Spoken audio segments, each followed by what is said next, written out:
നമസ്കാരം. ഞാനിപ്പോൾ ഒരു വീഡിയോ ചെയ്യേണ്ടായ സാഹചര്യം, എൻ്റെ ഒരു സുഹൃത്ത് എനിക്കൊരു വീഡിയോ ഡൗൺലോഡ് ചെയ്തിട്ട് എനിക്ക് അയച്ചു തന്നു. ഒരു ഫസൽ കാരാട്ട് എന്ന് പറയുന്ന ഒരു വൃത്തികെട്ടവൻ്റെ വീഡിയോ ആണ്. ഞാൻ അത്തരം വീഡിയോസ് ഒന്നും കേൾക്കാറുമില്ല. പക്ഷെ എൻ്റെ സുഹൃത്ത് എനിക്ക് അത് ഡൗൺലോഡ് ചെയ്ത് എൻ്റെ PM-ൽ അയച്ചു തന്നതിൻ്റെ പേര് ഞാനത് കേട്ടപ്പോൾ അതിനകത്ത് മുഴുവനായിട്ട് രാഹുൽ ഗാന്ധിക്കെതിരെ എന്താ പറയേണ്ടത്, ചില തെറ്റായ പ്രചാരണം അല്ലെങ്കിൽ അവന്റെ വൃത്തികെട്ട നാവ് കൊണ്ട് ശുദ്ധ അസംബന്ധങ്ങളും പച്ചക്കളവുമാണ് പറയുന്നത്. രാഹുൽ ഗാന്ധി എന്ന് വിളിക്കാൻ പോലും യോഗ്യതയില്ലാത്ത ആ നായിക്കാട്ടോ രാഹുൽ ഗാന്ധിക്ക് രാഷ്ട്രീയപരമായിട്ടുള്ള ക്ലാസ് എടുക്കുന്ന തരത്തിലുള്ള ഒരു ജൽപ്പനങ്ങൾ. സ്വാഭാവികമായിട്ടും ഞാൻ ഇദ്ദേഹത്തിന് യൂട്യൂബ് ചാനലൊന്നും പറയുന്നില്ല, യൂട്യൂബ് ഉണ്ട് എന്ന് പറഞ്ഞപ്പോൾ ഞാൻ യൂട്യൂബിന്റെ ലിങ്ക് പോയിട്ടൊന്ന് ഇവന്റെ ശ്രദ്ധിച്ച്, അതിനകത്ത് വെറും ഇവൻ മുസ്ലിം നാമധാരിന്റെ പേരും വെച്ചുകൊണ്ട് മുസ്ലിം സമൂഹത്തെ മാത്രം ആക്ഷേപിക്കുന്ന മുഴുവൻ വീഡിയോസാണ് അതിനകത്ത് കണ്ടത്. സ്വാഭാവികമായിട്ട് നമ്മൾ അതിന് മറുപടി പറയാൻ ഞാൻ ആഗ്രഹിക്കുന്നുമില്ല. പക്ഷെ ഈ വേട്ടാവളിയും അതിനകത്ത് പറഞ്ഞു വെച്ചത് രാഹുൽ ഗാന്ധി രാജ്യത്ത് കലാപം സൃഷ്ടിക്കാൻ വേണ്ടിയിട്ടാണ് ഇങ്ങനെ ഇത്തരം എന്താ പറയണ്ട അലിഗേഷൻ കൊണ്ടുവന്ന് പച്ചക്കളവ് പ്രചരിപ്പിക്കുന്നത്. അപ്പൊ ഇന്നത്തെ രാജ്യത്തിന്റെ പ്രധാനമന്ത്രിക്ക് അദ്ദേഹത്തിനെതിരെ കേസെടുക്കാനുള്ള പല വകുപ്പുകളും ഉണ്ട് പോലും. ആര് ഈ നാറി പറഞ്ഞു വെക്കുക.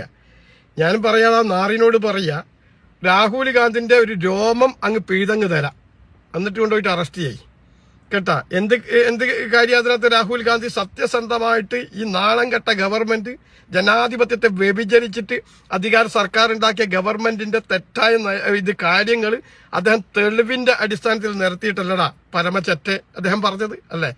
എന്നിട്ട് നീ ആ കലാപം ഉണ്ടാക്കാൻ ശ്രമിക്കുന്നതിന് ഉദാഹരണം നീ വെച്ചത് ബംഗാളിലെ ചില അവസ്ഥയുമായി ബന്ധപ്പെട്ട് താരതമ്യപ്പെടുത്തിയിട്ട് നമ്മൾ അയൽരാജ്യമായ അവിടെ ജനാധിപത്യത്തിൽ തെരഞ്ഞെടുത്ത ഒരു ഗവൺമെന്റിന് കുറെ ഇസ്ലാം ഭീകരവാദികൾ ആ ഗവൺമെന്റിനെ അസ്ഥിരപ്പെടുത്തി അവിടുത്തെ തെരഞ്ഞെടുക്കപ്പെട്ട പ്രധാനമന്ത്രിയെയൊക്കെ തല്ലി ഓടിച്ച് എന്നൊക്കെ പറഞ്ഞിട്ടാണ് ഇവൻ ഇതിങ്ങനെ ഉദാഹരണം പറഞ്ഞു വെക്കുന്നത്.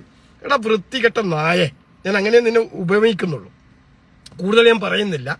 കാരണം എന്റെ റിലേറ്റീവ് ആയിട്ടുള്ള ആൾക്കാർ എന്റെ ഫേസ്ബുക്കിൽ മെസ്സഞ്ചറിൽ ഉള്ളത് കൊണ്ടാണ് ഞാൻ പറയാത്തത്. പറയാൻ അറിഞ്ഞുകൂടാഞ്ഞിട്ടൊന്നുമല്ല.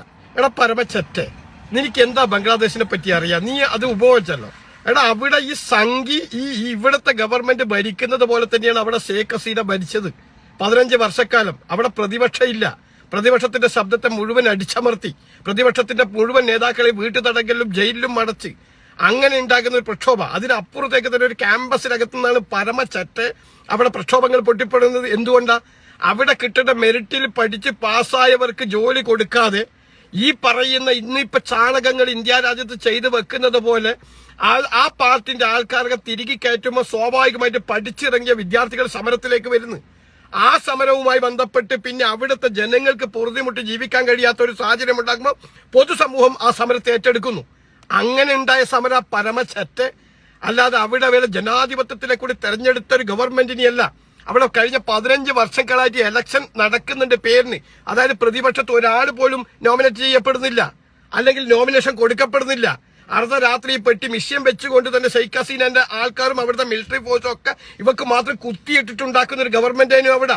അതിന്റെ അതേപടിയാണ് ഇന്ത്യ രാജ്യത്ത് ഇപ്പം ഈ പറയുന്ന ചാണകങ്ങൾ എന്താ ചെയ്യുന്നത്, അങ്ങനെ ചെയ്യാൻ വേണ്ടി തന്നെ ഇവിടെ പരിശ്രമിക്കുന്നത്. അപ്പൊ അതിനെ കൃത്യമായിട്ട് ജനാധിപത്യ രീതിയിൽ നിന്നുകൊണ്ട് തന്നെ ജനങ്ങളെ ബോധ്യപ്പെടുത്തി, ജനങ്ങളോട് കാര്യങ്ങൾ പറഞ്ഞ് ബോധ്യപ്പെടുത്തുന്ന രാഹുൽ ഗാന്ധിക്കെതിരെ നിന്റെ വൃത്തികെട്ട നാവ് കൊണ്ട് നീ എന്തൊക്കെയാ വിളിച്ച് പറയുന്നത്?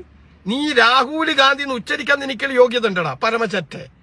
അത് ഉണ്ടോ നിനക്ക്?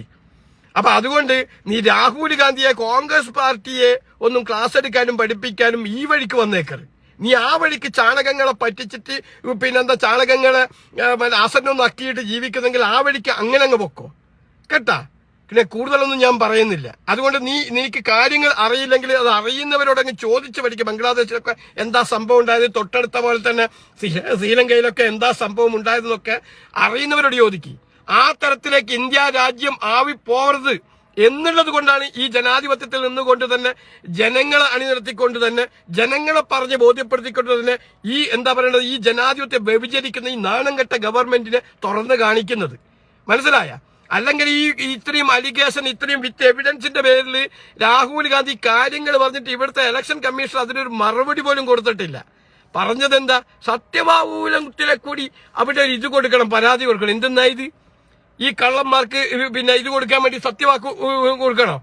പറഞ്ഞ കാര്യത്തിന് കഴമ്പുണ്ടെങ്കിൽ അത് അന്വേഷിക്കുകയല്ലേ വേണ്ടത്? അല്ലെങ്കിൽ പറയണം ഇവര് ഡാറ്റ ചോദിച്ചല്ലോ, രാഹുൽ ഗാന്ധി കൊടുത്തേയില്ലല്ലോ. എന്നാ ഒളിപ്പിക്കാനും മറയ്ക്കാനും ഒന്നുമില്ലെങ്കിൽ അത് പറയുമ്പോ ആ സാധനമല്ലടാ ചെറ്റ കൊടുക്കേണ്ടത്, അത് കൊടുത്തിട്ടുണ്ടോ? അപ്പൊ ഇങ്ങനെ രാജ്യത്തിന്റെ എന്താ പറയുക, ഫെഡറൽ സംവിധാനത്തെ അട്ടിമറിക്കുന്ന ചാണക സംഘികളെ നിലക്ക് നിർത്താൻ വേണ്ടിയുള്ള പോരാട്ടത്തിന്റെ ഭാഗമായിട്ട് ആ മനുഷ്യന് ജനങ്ങളിലേക്ക് ഇറങ്ങി വരുമ്പോ നിന്റെ വൃത്തികെട്ട നാവ് കൊണ്ട് നീ അവിടെ കേസെടുക്കാൻ നീ ആരിത് പറയാന്? നീ ആരാണ് അത് പറ. നീ ഏതോ കാട്ടിനടക്കിയുള്ള അടച്ചിട്ട റൂമിൽ ഇരുന്നിട്ട് നീ ഇല്ല കൂട്ടരെ ഇങ്ങനെ നോക്ക് ജനാധിപത്യം എന്ത് തേങ്ങയാന്ന് എനിക്ക് അറിയാം. അത് പറ. നീ എന്തോ അലക്കിയാന്ന് എനിക്കറിയാം. കേസെടുക്കാനങ്ങ് പല വകുപ്പുകളും രാഹുൽ ഗാന്ധി അങ്ങ് ചെയ്തു. രാഹുൽ ഗാന്ധി സഡ്ഡി കഴിക്കുമ്പോ ഇതാ ഇങ്ങനെ മൊത്തം മണപ്പിച്ചു തരും. പറ്റുമോ എനിക്ക്? നാണം കെട്ടവനെ, നീ രാഹുൽ ഗാന്ധിനെ പഠിപ്പിക്കാനാ നീയാ? വൃത്തി കെട്ടവൻ. എന്നിട്ട് ഉദാഹരണം കുറെ വിവരം എന്ന് പറയുന്നവൻ നീ. അപ്പുറം ഞാൻ നിന്റെ യൂട്യൂബ് ചാനൽ ഇന്ന് ഞാൻ ആദ്യമായിട്ട് കണ്ടതാ. അത് ഓൺ ചെയ്യാതിരിക്കാൻ നിർവാഹമില്ലാതെ ഓൺ ചെയ്ത് നോക്കിയത്. അതൊക്കെ മുഴുവൻ വിദ്വേഷങ്ങൾ, മുഴുവൻ മുസ്ലിംസിനെ ആക്ഷേപിക്കുക. കാരണം നല്ല സംഖ്യകളെ സൂചിപ്പിക്കാൻ പറ്റൂ. അപ്പോഴല്ലേ അവിടെ വ്യൂവേഴ്സിനെ കിട്ടും. അപ്പോഴല്ലേ ആ സംഖ്യകളുടെ അപ്പിടുന്ന കാഷ്ടം നക്കി നിനക്ക് ജീവിക്കാൻ പറ്റും. പോയി തൊഴിലെടുക്കട്ടാ, പണിയെടുക്കും. നല്ല തണ്ടും തടിയൊക്കെ കാണുന്നുണ്ടല്ലോ, പോയിട്ട് എന്തെങ്കിലും ജോലി ചെയ്ത് ജീവിക്കാന്ന്. വെറും സംഖ്യകളെ പറ്റിച്ചിട്ട് ഇങ്ങനെ നക്കി ജീവിക്കല്ല. മനസ്സിലായ? വൃത്തികെട്ടവൻ. എന്നിട്ട് രാഹുൽ ഗാന്ധിക്ക് സ്റ്റഡി ക്ലാസ് എടുക്കുകയാണ്. എന്നാൽ ഇവിടെ എന്താ ഈ രാജ്യത്ത് നടക്കുക? രാഹുൽ ഗാന്ധി ഒരു കോൺഗ്രസ്സുകാർക്ക് വേണ്ടിയിട്ട് ഒരു രാഷ്ട്രീയപരമായിട്ടല്ല ഇത്. രാജ്യം നിലനിൽക്കാൻ വേണ്ടി, രാജ്യത്തെ മനുഷ്യർക്കുള്ള സ്വാതന്ത്ര്യത്തിന് വേണ്ടി. ഇപ്പൊ എന്ത് സ്വാതന്ത്ര്യം ജനങ്ങൾക്കുള്ളത്? അറിയോ? ഇപ്പം രണ്ട് വിഭാഗങ്ങളാക്കി തമ്മിൽ തല്ലിപ്പിച്ചിട്ട് പിന്നെ എന്താ പറയേണ്ടത്, ജനങ്ങളോട് യുദ്ധം പ്രഖ്യാപിക്കുന്ന ഒരു ഗവൺമെന്റ് അല്ലേ രാജ്യത്തുള്ളത്. അതിനൊക്കെ ഇന്നൊക്കെ യു പിന്നൊക്കെ വന്ന ചിത്രങ്ങൾ ഒന്ന് എടുത്തു നോക്കൂ. ഒരു പള്ളിക്കകത്ത് കയറിയിട്ട് ക്ലീറാം എന്ന് കുറെ തമ്പാക്കും വായിലിട്ടിട്ട് കുറെ, ഞാൻ പറയുന്നില്ല, അത്ര വേസ്റ്റുകളെ സംരക്ഷിക്കുന്ന ഒരു നാണം കെട്ട ഗവൺമെന്റ്. എന്നിട്ട് മോഡി ഉള്ളത് കൊണ്ട് ഇവിടെ സുരക്ഷമായിട്ട് എല്ലാവർക്കും അങ്ങ് ജീവിക്കാൻ പറ്റുന്നു. അല്ല, കഴിഞ്ഞ 10-75 വർഷമായിട്ടുള്ള ജനങ്ങൾ ഓർഡറല്ലേ? നാണം കെട്ടവനെ. എടാ, നിന്റെ ബുദ്ധി വെച്ചിട്ട് നീ നോക്കണം. നിന്റെ ബുദ്ധി വെച്ചിട്ട് എന്ത് നേട്ട ഈ ഗവൺമെന്റ്, ഈ ഫാസിസം നടപ്പാക്കുന്ന ഗവൺമെന്റ് രാജ്യത്ത് എന്ത് നന്മയാ ചെയ്തിട്ടുള്ളത്? 80% വരുന്ന ഹിന്ദുക്കളല്ലേ രാജ്യത്തുള്ളത്? ഹിന്ദുവിനെ ഉണർത്താനും ഹിന്ദുവിന്റെ പുരോഗതിക്ക് വേണ്ടിയിട്ടൊക്കെ അല്ലേ ഈ നാണം കെട്ട ചാണകങ്ങൾ വന്നെന്ന് പറയുന്നത് അല്ലേ? പെട്രോളിന്റെ വില എത്രയാടാ? ഡീസലിന്റെ വില എത്രയാടാ പറ നീ. മൻമോഹൻ സിംഗ് ഭരിക്കുമ്പോ എത്രയായിരുന്നോടാ? വിദേശത്തെ ക്രൂഡ് ഓയിലിന്റെ വില എത്രയായിരുന്നോടാ? നീ അതൊക്കെ എടുത്ത് പഠിക്കണം, നാണം കെട്ടവനെ. മനസ്സിലായ? എന്നിട്ട് എന്താ ഉണ്ടാക്കി കൊടുത്ത ഇവിടുത്തെ ഹിന്ദുക്കൾക്ക്? അത് പറ. ഞാൻ ഒരു വീഡിയോയിലും പറഞ്ഞിട്ടുണ്ട്, ഞങ്ങൾക്ക് മുസ്ലിങ്ങൾക്കോ ക്രിസ്ത്യാനികൾക്കോ ഒന്നും വേണ്ട. പക്ഷെ ഹിന്ദുവിനെ ഉണർത്താൻ നടക്കുന്ന ചട്ടകളാണല്ലോ ഇവറ്റകള്. എന്നാ ഹിന്ദു സഹോദരങ്ങൾക്ക് ഇവരെന്തും കൊടുക്കുന്നുണ്ടോ? രാജ്യത്തിന്റെ സാർവത്ര പൊതുമേഖലാ സ്ഥാപനങ്ങൾ പിട്ടടിച്ചില്ലടാ. അടിച്ചില്ലേ കോൺഗ്രസ് ഗവൺമെന്റ് ഉണ്ടാക്കിയത് അല്ലേ? ലോക രാജ്യങ്ങൾ പോലും ഇപ്പൊ ഇന്ത്യ എന്ന് പറയുമ്പോ പുച്ഛിക്കുന്നില്ല, തുപ്പുന്നില്ലടാ ലോക രാജ്യത്തുള്ള ആൾക്കാർ. കാരണം ഈ വെട്ടകളെ ഈ വൃത്തികെട്ട ചാണകവും ഗോമൂത്രവും ഒക്കെ ഭക്ഷിക്കുന്നതും അതിൽ പെരങ്ങുന്നതും ഒക്കെ വീഡിയോ എടുത്തിട്ട് ഇങ്ങനെ ലോകം മുഴുവൻ കറങ്ങുകയല്ലേ. ഇപ്പൊ മിനിയാന്ന് തന്നെ അയർലാൻഡിലതാ ഒരു ഫാമിലി ആക്രമിച്ചിട്ടാ എന്താ പറഞ്ഞത്? ഗോ ബാക്ക് ഇന്ത്യ എന്നാ പറഞ്ഞത്. ഇന്ത്യ എന്ന് കേൾക്കുമ്പോ ഇപ്പൊ അറപ്പാ തോന്നുന്നത്. ഒരു കാലഘട്ടത്തിൽ ഇന്ത്യ എന്ന് പറയുമ്പോൾ അഭിമാനമായിരുന്നു എല്ലാവർക്കും. ഹിന്ദി ചോദിക്കും, നമ്മളിപ്പോ വിദേശ രാജ്യത്തുള്ളല്ലേ ഹിന്ദി കോയ്സ് എന്ന് പറയും. ഇപ്പൊ എന്താ ചോദിക്കുന്നത്? ഹിന്ദി വല്ലായി ഇങ്ങനെ. അതിന്റെ അർത്ഥം എന്താ? എന്നിട്ട് വീഡിയോ ഹിന്ദി അങ്ങ് വളർന്നങ്ങ് വന്നായി പോലും. എവിടെയടാ? രാജ്യത്ത് കരുതൽ പണം ഉണ്ടാക്കിയിട്ടുണ്ട് കോൺഗ്രസ്. 65 വർഷക്കാലം ഭരിച്ചിട്ട് കരുതൽ പണം റിസർവ് ബാങ്കിനകത്ത്. അത് എന്ത് പ്രതിസന്ധി ഘട്ടത്തിൽ വന്നാലും ആ കരുതൽ പണത്തിനകത്ത് ഒരു പ്രധാനമന്ത്രിയും കൈവച്ചിട്ടില്ല. ഈ ചാണകം വന്നതിന് ശേഷം എന്താ ഇപ്പൊ അതിലും കൈയിട്ട് വാരിയില്ലേ? ഇനി എന്നാ ബാക്കിയുള്ളത്?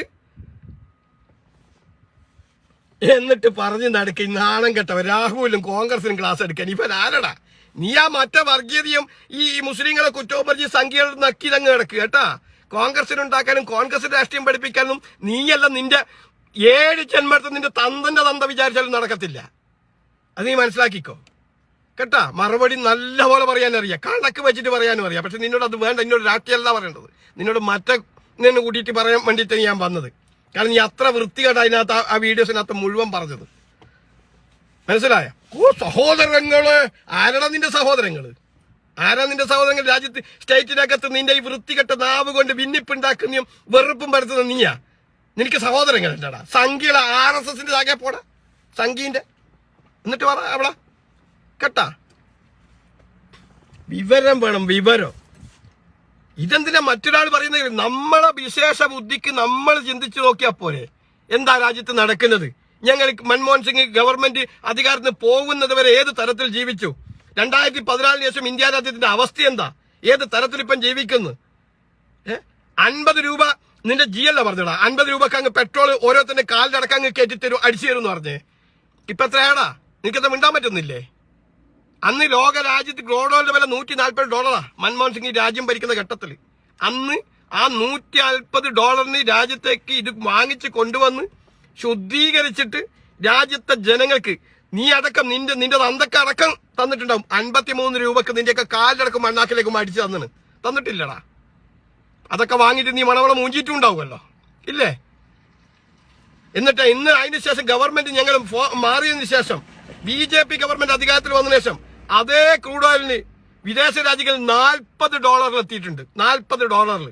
ആ $40 വാങ്ങിയിട്ട് കൊണ്ടാന്നിട്ട് നിന്റെയൊക്കെ അണ്ണാക്കിലേക്ക് 100-110 രൂപ അടിച്ചു തരുമ്പോ വികസനത്തിന്റെ മോഡി, വികസനത്തിന്റെ അങ്ങ് ഹോക്കി എന്ന് പറയുമ്പോ നിന്നെയൊക്കെ തക്കാളി കെട്ടി അടിക്കണം, തക്കാളി കൂട്ടി അടിക്കണം നിന്നെയൊക്കെ. വിവരം എന്ന് പറയുന്നവടെ തലച്ചോറ് വേണടാ. 500 രൂപയ്ക്ക് എല്ലാവരും സബ്സിഡി അടക്കം ഗ്യാസ് കൊടുത്തു മൻമോഹൻ സിംഗ്. അന്ന് ഇവത്തെ ഈ സംഘികളടക്കം 500 രൂപയാകുമ്പോഴേക്ക് സമരം. മനസ്സിലായ? ഇപ്പൊ ഇതിനൊക്കെ വില കുറഞ്ഞിട്ടും ഇപ്പം 1100 ഒരു ഗ്യാസിന്, സബ്സിഡിയും ഇല്ല. എന്തേ നിനക്ക് പറയാൻ പറ്റുന്നില്ലേ? ഇതാ മോഡിജിന്റെ വികസനം. അതിയാടാ നീ പറയാറാ. നീ നാണം കെട്ട മാർഗം. ഇവൻ ഈ സംഖ്യകൾ ഇക്കളിപ്പെടുന്നെങ്കിൽ ആ വഴിക്ക് മതവും കാര്യവും പറഞ്ഞ് നീ പോ, അതിന് നമ്മൾ മറുപടി. പക്ഷെ കോൺഗ്രസിന് ഇട്ടുണ്ടാക്കാൻ വേണ്ടി വരണ്ട, ഗാന്ധി കുടുംബത്തിന് നീ ഉണ്ടാക്കാൻ വന്നതല്ലേ. നീ നിന്റെ ഉടായ്പ് വേറെയുണ്ട്. നീ നിന്റെ ഫോൺ നമ്പർ ഇതാക്കുക വിളിക്കാൻ വേണ്ടിയിട്ട്. എന്നിട്ട് ആരെങ്കിലും ഇങ്ങനെ വിളിക്കുമ്പോ നീ അതിനകത്ത് പറയാ, ഇതാ കൂട്ടരെ എനിക്ക് വധഭീഷണി. നിന്നെ കക്കൂസ് മുറിച്ചിട്ട് ആരടാ ജയിലിൽ പോവുക? ആരെങ്കിലും പോവോ? ആവോ? നീ എന്താ വിചാരിക്കുന്നത്? നീ തന്റെ ഫോൺ നമ്പർ നിന്റെ ഇതാക്കുക, അല്ലെങ്കിൽ ആരും വിളിച്ചില്ലെങ്കിൽ നീ നിന്റെ ആർക്കെങ്കിലും കാശ് കൊടുത്ത് നീ വിളിപ്പിക്കുക.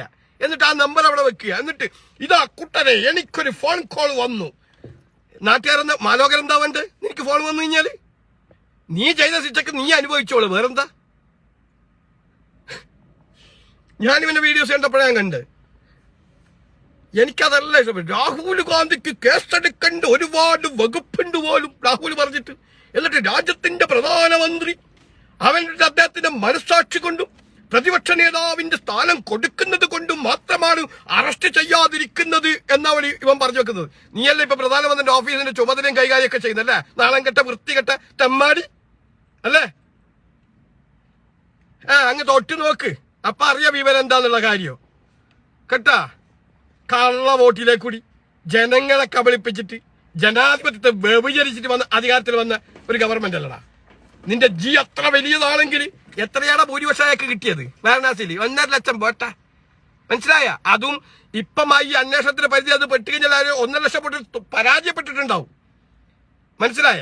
പക്ഷെ രാഹുൽ ഗാന്ധി എത്രക്കാ ജയിച്ചെന്നറിയാ? 4 ലക്ഷം. മനസ്സിലാക്കണം നീ. വോട്ട് കൗണ്ടിങ് ഒരു ഘട്ടത്തിൽ പോലും പുറകോട്ട് പോയിട്ടില്ല. എന്നാൽ നിന്റെ 10 മണിയാകുമ്പോൾ 6237 വോട്ടിന് ഞങ്ങളുടെ ഉത്തർപ്രദേശിലെ PCC അധ്യക്ഷന്റെ പിറകില. അങ്ങനെയാണ് അവിടെ വെബ്സൈറ്റ് പിന്നെ കുറച്ചു നേരം അപ്ലോഡിങ് നിർത്തി. 1 മണിക്കൂർ കഴിയുമ്പോഴേക്ക് പിന്നെ കടത്തി പറ്റി അങ്ങ് പോയത്. അതൊക്കെ ഇപ്പൊ അന്വേഷണത്തെ പരിധിയിൽ വരുമ്പോ ഒക്കെ മനസ്സിലാവും. മനസ്സിലായ? സത്യസന്ധമായിട്ട് അന്വേഷിക്കുന്നുണ്ടെങ്കിൽ.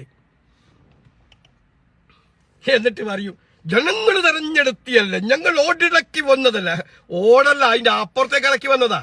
ജനങ്ങൾ തെരഞ്ഞെടുക്കുന്നു. അല്ലെങ്കിൽ തന്നെ നമുക്കറിയാം ഈ ഇവറ്റകളെ ഇലക്ഷൻ പ്രചാരണ ഘട്ടത്തിലൊക്കെ ജനങ്ങൾ ഫുൾ കാലിയായ സീറ്റാ മുഴുവൻ മേഖലയിലും കണ്ടത്, ഈ പുള്ളിക്കാരൻ പോകുന്നിടത്തൊക്കെ. എന്നിട്ട് അവിടെ നിന്നാണ് ഇങ്ങനെ വിജയിച്ചു വരുന്നത്. നിങ്ങൾ ചിന്തിച്ചു നോക്കിയ ഇതിന്റെയൊക്കെ മറിമായ എന്താ? നാണം കെട്ടവൻ, ഊളുപ്പില്ലാതെ. രാഹുൽ ഗാന്ധിന്റെ ഇതും പറഞ്ഞു കിടക്കുക. എടാ രാഹുൽ ഗാന്ധിനെയൊക്കെ കൊടുക്കാൻ വേണ്ടിട്ട് BJP ഗവൺമെന്റ് എന്താ പറയുക ആവനാഴിയിലെ അവസാനത്തെ തന്ത്രവും പ്രയോഗിച്ചു നോക്കി. കൂടൊക്കെ തൊടാൻ പറ്റിയില്ല. നാഷണൽ അവാർഡിന്റെ വിഷയവുമായി ബന്ധപ്പെട്ട് ആ പണ്ടേയുള്ള കള്ളപ്പരാതിന്റെ പുറത്ത് 48 മണിക്കൂറങ്ങാട്ട് ചോദ്യം ചെയ്യാൻ വേണ്ടി വിളിച്ചു പോയി. ആ പുള്ളി രാഹുൽ ഗാന്ധി അതിന് മുഴുവൻ ഇരുന്നു കൊണ്ട് അത് കൃത്യമായ മറുപടിയും പറഞ്ഞിട്ട് ചിരിച്ചുകൊണ്ട് ഇറങ്ങി വന്നൊരു നേതാവാ.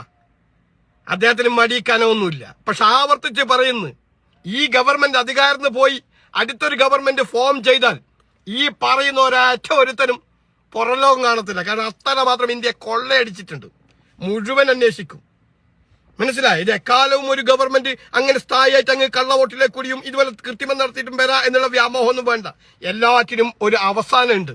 അത് തന്നെയാണ് നീ പറഞ്ഞു വെച്ച ഉദാഹരണം ഈ ബംഗ്ലാദേശിന്റെ. അന്നും ഇവര് വെച്ച 15 വർഷക്കാലം ഇതുപോലെ ആയതാ. അവസാനം അവിടുത്തെ ആ 15 വർഷക്കാലം ഭരിച്ച പ്രധാനമന്ത്രിക്ക് ആ രാജ്യത്ത് പോലും നിൽക്കാൻ കഴിയാത്ത രാജ്യം വിട്ടോടേണ്ട ഒരു അവസ്ഥ വന്നിട്ടുണ്ട്. ജനങ്ങളാണ്, ജനം തീരുമാനിക്കും.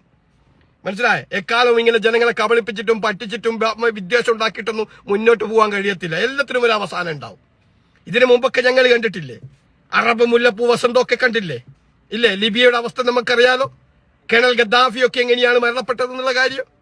ഒരു കാലത്ത് ആരായിരുന്നു അദ്ദേഹമൊക്കെ? അപ്പൊ ജനങ്ങളെ മുമ്പിൽ എത്ര വലിയ കൊമ്പനായാലും ഒരു കാലം ഇതിനൊക്കെ കൃത്യമായി കണക്ക് പറയേണ്ടി വരും. കേട്ടാ? അതുകൊണ്ട് ഒരേകാധിപത്യവും രാജ്യത്ത് അധികം വാണിട്ടില്ല. ഒരു സ്ഥലത്തും വാണിട്ടില്ല. ലോകം എവിടെ എടുത്ത് ഓരോ ഹിസ്റ്ററിയും പരിശോധിക്കും. എന്നിട്ട് ഇവൻ ആകെ 5-10 കൊല്ലം കിട്ടുമ്പോഴേക്ക് നാട്ടിലുള്ള മറ്റ് എതിരാളികളെ കള്ളക്കേസിലങ്ങ് കൊടുക്കുക. ഇവറ്റകൾ എന്താ വിചാരിക്കുക? ഇവറ്റകൾ മാത്രം ശരിയെന്നാ. പക്ഷെ ഇതിനകത്ത് ഗവൺമെന്റ് കോൺഗ്രസിനും കുറെ പാകപ്പിഴവുകൾ ഉണ്ട്. കാരണം കോൺഗ്രസ് അധികാരത്തിലിരിക്കുന്ന ഘട്ടത്തിൽ ചെയ്തു വെച്ച ക്രൈമുണ്ട്. ഈ 2 അന്ന് ശരിയായ ദിശയിൽ മാത്രം അന്വേഷിച്ചാൽ മതിയായിരുന്നു.